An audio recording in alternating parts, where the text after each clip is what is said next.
महीने के अंदर पूरा देश एक तरह से बंद था। कोरोना की महामारी की वजह से पूरे विश्व के अंदर इस टाइम संकट छाया हुआ है। पिछले 1.5-2 महीने में आप लोगों ने खूब तपस्या की है।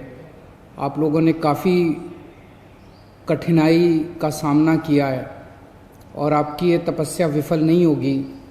मुझे पूरा यकीन है कि कोरोना की महामारी से हम सब लोग मिलके इसका सामना कर रहे हैं और इस पे हम लोग जीत हासिल करेंगे। दिल्ली के अंदर अभी तक 10,054 केस टोटल हुए हैं। जैसा मैं अक्सर कहता रहा हूँ कि केसेस तो ज़्यादा हैं, लेकिन लोग बीमार पड़ रहे हैं और ठीक होके घर जा रहे हैं। 4,485 लोग ठीक हो गए हैं, यानी कि 45% लोग ठीक हो गए। 160 लोगों की मौत हो गई कोरोना की वजह से। नहीं होनी चाहिए थी। कोशिश कर रहे हैं हम एक एक व्यक्ति की जान बचाने की, लेकिन एक औसतन तौर पे देखा जाए दुनिया के पॉइंट ऑफ व्यू से और हमारे देश के अंदर अन्य राज्यों में जो है, तो इतने मामलों में जो मौत हुई हैं वो अन्य राज्यों की और अन्य देशों की अपेक्षा कम है, लेकिन हम कोशिश करते हैं एक एक व्यक्ति की जान बचाने की। अब कोरोना अगले 1-2 महीने में तो ख़त्म नहीं होने वाला। जब तक इसकी वैक्सीन नहीं आएगी तब तक ख़त्म नहीं होने वाला। तो जैसा मैं कई बार अक्सर कहता रहा हूँ कि कोरोना के साथ अब अपने को अपनी ज़िंदगी चलाने की आदत डालनी पड़ेगी। कोरोना भी रहेगा और अपनी ज़िंदगी भी चलेगी। लॉकडाउन परमानेंटली नहीं रह सकता। 1.5-2 महीने जो लॉकडाउन रहा, इस समय का हम सब लोगों ने, दिल्ली सरकार ने अपनी तैयारियां करने के लिए इस समय का इस्तेमाल किया। जब कोरोना आया था भारत में, हमारी बिल्कुल तैयारियां नहीं थी। हमारे पास टेस्टिंग किट नहीं थे, हमारे पास अस्पताल नहीं में इसका इंतज़ाम नहीं था, हमें पता नहीं था कोरोना में क्या क्या तैयारियां करनी है। लेकिन पिछले 1.5-2 महीने के अंदर अब हमने कोरोना के लिए अलग से अस्पताल नामांकित कर दिए, अलग से बेड लगा दिए, वेंटिलेटर का इंतज़ाम कर लिया, ऑक्सीजन का इंतज़ाम कर लिया, पीपी किट का इंतज़ाम कर लिया, टेस्टिंग किट का इंतज़ाम कर लिया। अब हमें अपनी अर्थव्यवस्था को धीरे धीरे खोलने की दिशा में बढ़ना है। एकदम से भी नहीं खोल सकते। अब धीरे धीरे हमें खोलने की दिशा में बढ़ना है। कल केंद्र सरकार ने इस बारे में कुछ गाइडलाइंस जारी की हैं। उन गाइडलाइंस को ध्यान में रखते हुए दिल्ली सरकार ने कई सारी चीज़ों को खोलने का, लॉकडाउन में ढील देने का निर्णय किया है। पहली चीज़ कि लॉकडाउन 31 मई तक जारी रहेगा, ऐसा केंद्र सरकार का आदेश है। लेकिन इस लॉकडाउन में कई सारी ढील दी जाएंगी। पहले मैं आपको ये बता दूं कि क्या क्या अलाउ नहीं होगा दिल्ली के अंदर। मेट्रो नहीं चलेगी, सारे school, college, coaching institute, training institute सब बंद रहेंगे, सारे होटल बंद रहेंगे, सारे cinema hall, shopping mall, gymnasium, swimming pool, entertainment park, theatre, bar, auditoriums, assembly halls, ये सब बंद रहेंगे। Social, political, sports, entertainment, academic, cultural, religious या किसी भी तरह की बड़ी गैदरिंग्स ये नहीं हो पाएंगी, ये अलाउड नहीं होंगी। कोई भी धार्मिक स्थान या रिलीजियस प्लेस या प्लेसेस ऑफ वर्शिप बंद रहेंगे। कोई भी रिलीजियस गैदरिंग अलाउड नहीं होगी। बार्बर, स्पा और सैलून ये अभी फ़िलहाल बंद रहेंगे। शाम को 7 बजे से सुबह 7 बजे तक घर से निकलना अलाउड नहीं होगा। केवल एसेंशियल सर्विसेज के लिए अलाउड होगा।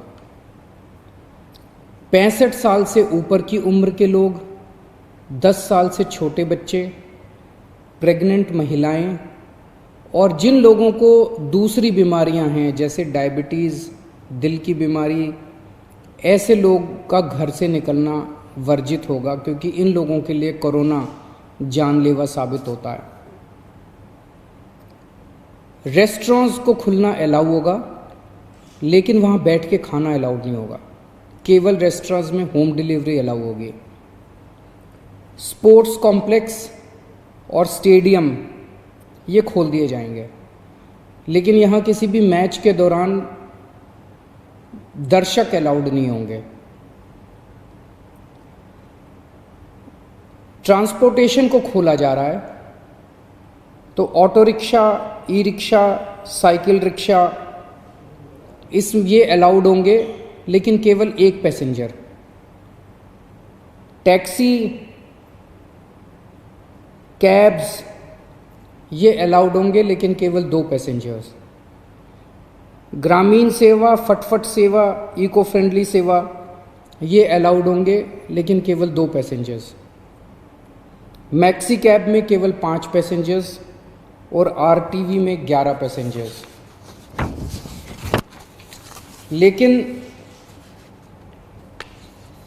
हर सवारी उतरने के बाद ड्राइवर की जिम्मेदारी होगी कि वो सवारी वाले एरिया को डिसइंफेक्ट करेगा, ताकि जो अगली सवारी बैठती है उसको भी खतरा ना हो और ड्राइवर को भी खतरा ना हो।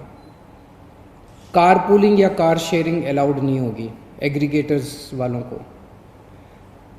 दिल्ली में बसें चलना चालू हो जाएगा। एक बस में 20 से ज़्यादा पैसेंजर्स अलाउड नहीं होंगे। बस में चढ़ने के पहले हर पैसेंजर की स्क्रीनिंग की जाएगी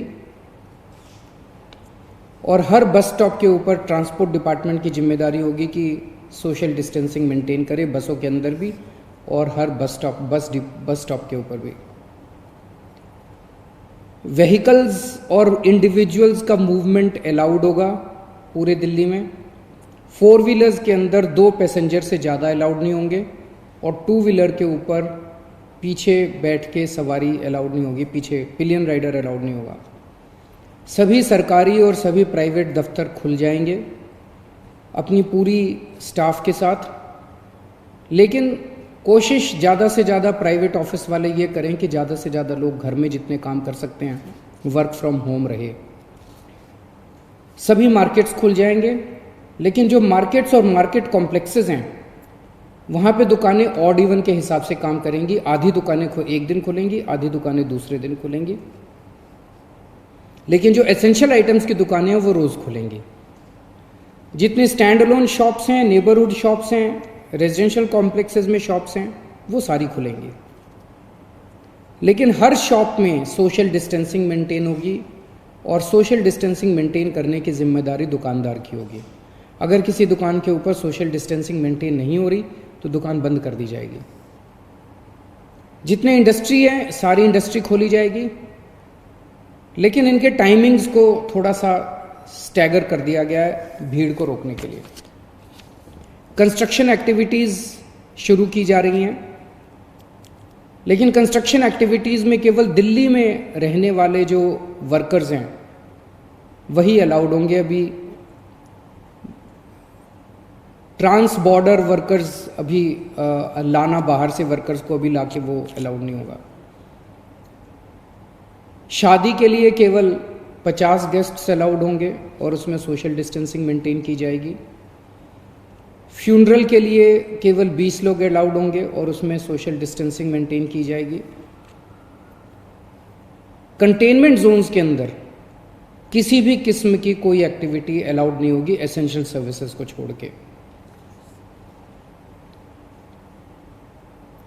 इंटर स्टेट पिछले कुछ दिनों में देखा गया कि बॉर्डर के ऊपर नर्सेज को, डॉक्टर्स को रोक दिया गया।